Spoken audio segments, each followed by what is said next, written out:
ये आज का हमला नहीं है, ये तो हमला वंचितों पे सदियों से होता है।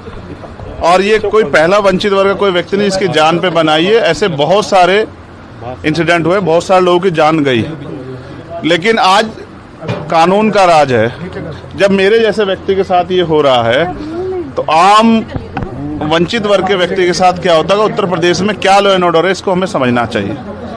और अब तक क्या कार्रवाई, ये 24 घंटे ज़्यादा आपके सामने है। मैं तो मौत और ज़िंदगी के बीच लड़ रहा था, लेकिन अपराधी अभी भी खुलेआम घूम रहे हैं। ये बिना सत्ता के संरक्षण के नहीं हो सकता है। क्या इंटेलिजेंस है पुलिस की, क्या उनके पास इंफॉर्मेशन है, सूत्र उनके बहुत बड़े बड़े हो जाते हैं। अब तक क्यों आरोपी गिरफ्तार नहीं हुए? गाड़ी भी बरामद इसलिए हुई क्योंकि गांव वालों ने बता दिया कि मिरकपुर में कोई गाड़ी खड़ी करके गया है। अब तक लोग नहीं मिले। ये वंचितों का बेटा है, अगर मर भी जाएगा तो क्या फर्क पड़ेगा, लोग भूल जाएंगे। ये किसी रानी का बेटा नहीं है तो अगर उसको कुछ होगा, किसी कमिश्नर साहब से जुड़ा हुआ मामला नहीं है कि 4-5 घंटे में कुत्ता बरामद हो जाएगा। मैं मानता हूँ सरकार की घोर लापरवाही है, और मुख्यमंत्री का बिल्कुल ना बोलना और बड़े बड़े दावे करना और इस घटना में ना बोलना स्पष्ट करता है कि मुख्यमंत्री सत्ता को संरक्षण दे रहे हैं, अपराधियों को संरक्षण दे रहे हैं, और उनके संरक्षण में अपराधी पल रहे हैं।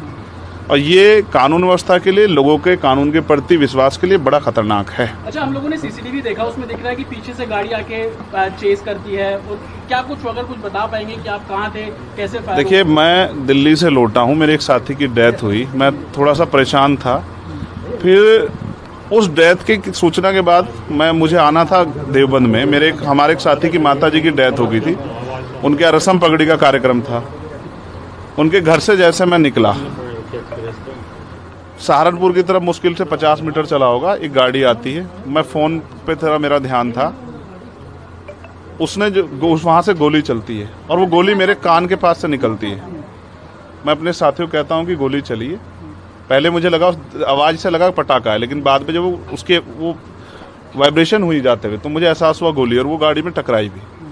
फिर दूसरी गोली जब मुझे लगी, बुलेट जो चीरती हुई लोहे के हिस्से को गाड़ी के, और वो मुझे लगी, तब मुझे एहसास हुआ कि हम घिर गए।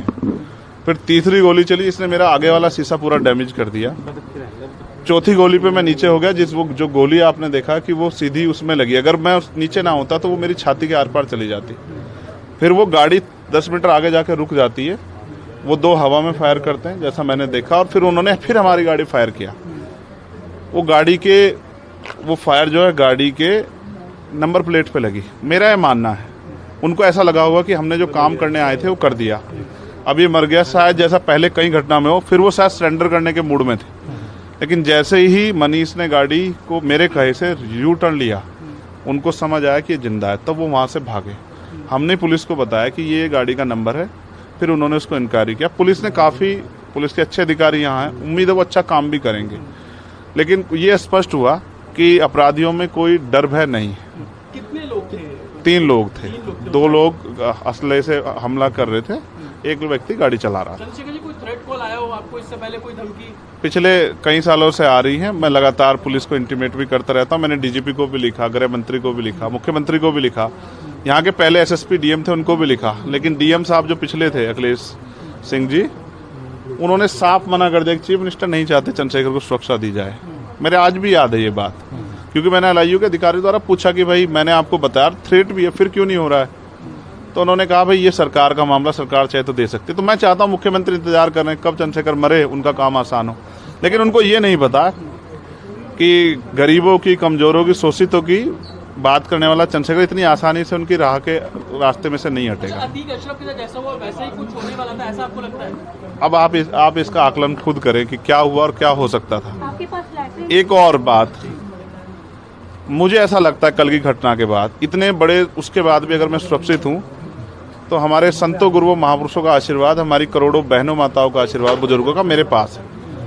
और मैं जो जिम्मेदारी मैं लेके मैदान में आया हूँ, बाबा साहब अम्बेडकर, माननीय काशीराम साहब, सदगुरु रविदास जी का जो बेगमपुरा राज का सपना है, मानवता के राज का सपना है, संविधान को लागू कराने का है, इन वर्गों को अधिकार देने का है, जब तक वो पूरा नहीं होगा मैं कहीं जाने वाला भी नहीं। गाड़ी को मिरकपुर में छोड़कर अपराधी भाग जाते हैं, तो उसको कुछ और बता रहे, कुछ कहानी कुछ और नया मोड़ देने की कोशिश हो सकता है वो चाहते थे जो गुजरों और दलित समाज में एकता बनी है वो एकता टूट जाए। ये होगा ही नहीं कभी।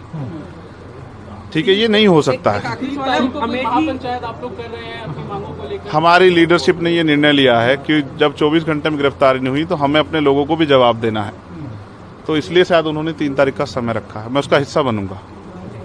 अमेठी के अंदर एक फेसबुक वायरल हुई है पोस्ट जिसमें आपको मारने की वो की गई है, क्षेत्रीय महासभा कई है उसके अलावा। ठीक है, देखिए लोकतंत्र है, उनके अधिकार है, मारे या छोड़े। मैंने कहा ना, मैं पहला थोड़ा ही हूँ जो मारा जा रहा हूँ या जिसको मारने का प्रयास किया। मुझसे पहले बहुत मरे हैं, लेकिन उनको कोई जान नहीं रहा था। मुझे लोग जानते हैं तो मेरी बात पे बात आगे बढ़ रही, लेकिन मैं अपने लोगों को मरने नहीं दूंगा। ये भी मैं उनको संदेश देना चाहता हूँ। घटना होने के बाद ये पोस्ट किया है अमेठी क्षेत्रीय महासभा से कि इस बार तो बच गया, अगली बार नहीं बचेगा। देखो, मैं गोली से डरता नहीं, मैं गोली से बंदूकों से नहीं डरता हूँ। मैं संवैधानिक रास्ते से चलता हूँ, संविधान को मानता हूँ। गोली चलाने वालों को भी कहना चाहता हूँ, कुदरत उनको सद्बुद्धि दे, गलत जगह पंगा ले रहे हैं। मैं झगड़ा नहीं चाहता, मैं अपने लोगों को भी ये कह रहा हूँ कल से शांति बनाओ को और संविधान के रास्ते चलो। वो हमें डिस्टर्ब करना चाहते हैं कि जो हम राजनीतिक ताकत हमारी बन रही हो कमजोर हो जाए, हम दूसरी दिशा चले जाएं। लेकिन ये भी एक अटूट सत्य है कि हम संविधान के जरिए जवाब देना जानते हैं, और किसी को गलतफहमी हो तो वो गलतफहमी सुधारने का समय है। वो क्यों कर रहे थे, वो पाला खींच ले। मुझे ही तो मारना है ना, वो बता दे मैं चला जाऊंगा मरने, मगर मेरे लोगों के साथ तो ये खेल ना खेले ना। मैं तैयार हूं, अगर मेरे मरने से हमारा आंदोलन आगे बढ़ता, हमारे लोग खड़े होते, मुझे कोई दिक्कत नहीं है। लेकिन उनको ये समझना चाहिए कि ये आज लोकतंत्र है। गोली की भाषा से एक चंद्रशेखर मरेगा तो क्या हो जाएगा, हजारों चंद्रशेखर पैदा हो जाएंगे। ये समाज, बहुजन समाज तो उपजाऊ समाज है। एक मरेगा, 1000 पैदा हो, कितने चंद्रशेखर मारोगे? और मारो, गोलियों में सत्ता का संरक्षण आपको है, मुख्यमंत्री आपका अपना है, खूब चंद्रशेखर को मारो, हर जिले से चंद्रशेखर पैदा होंगे। लेकिन बाबा साहब अम्बेडकर और माननीय काशी राम साहब को सपना पूरा करे बगैर संविधान को लागू करवाए हम लोग जाएंगे नहीं। चंद्रशेखर भाई, पहली घटना आपके साथ मुजफ्फरनगर में हुई, दूसरी अब देवबंद में, क्या लगता है कि आसपास का क्षेत्र उससे पहले अगर पहली घटना पे ठोस कार्रवाई हो जाती तो अपराधियों के हौसले कमजोर होते। लेकिन मैंने कहा ना कि एक रानी का नहीं, एक प्राइमरी स्कूल के हेडमास्टर का बेटा है, एक गरीब माँ का बेटा है, तो मर जाए, क्या फर्क पड़ा, किसी को क्या फर्क पड़ता है? उनका रास्ते कांटा आसान से निकल रहा है, तो इसलिए उनको लगा कोई वो नहीं। लेकिन जनता समझ रही है। मेरे एक एक खून का जवाब मेरे लोग जो है ना मुझे संरक्षण देके लेंगे, और वो सबक सिखाएंगे भारतीय जनता पार्टी की सरकार को, जिसके अब संरक्षण में गुंडे पल रहे हैं। एक आखिरी सवाल है, क्या ये पॉलिटिकल अटैक था आपको लगता है? पुलिस जांच कर रही है कि मेरे मरने से किसको फायदा हो सकता है, कौन मुझे चाहता मैं मर जाऊं। पुलिस जांच कर रही है, मुझे उम्मीद है पुलिस फेयर जांच करके, कोई मैनिपुलेट करके नहीं, सही जवाब देगी कि उन्होंने ऐसा क्यों किया। चंद्रशेखर का जो कद बढ़ रहा है देश के अंदर, कई मुख्यमंत्रियों ने भी अब ट्वीट किया है और वैसे ही ट्वीट कर रहे हैं, कहीं और कर रहे हैं, तो इस चीज को क्या ये लगता है कुछ भी गलत होगा तो लोग बोलेंगे। अगर कल मेरी जान ही चली जाती तो लोग फिर भी तो उनको पीड़ा होती, उनको अपना भी देखना है, कल उनके साथ भी हो सकती है।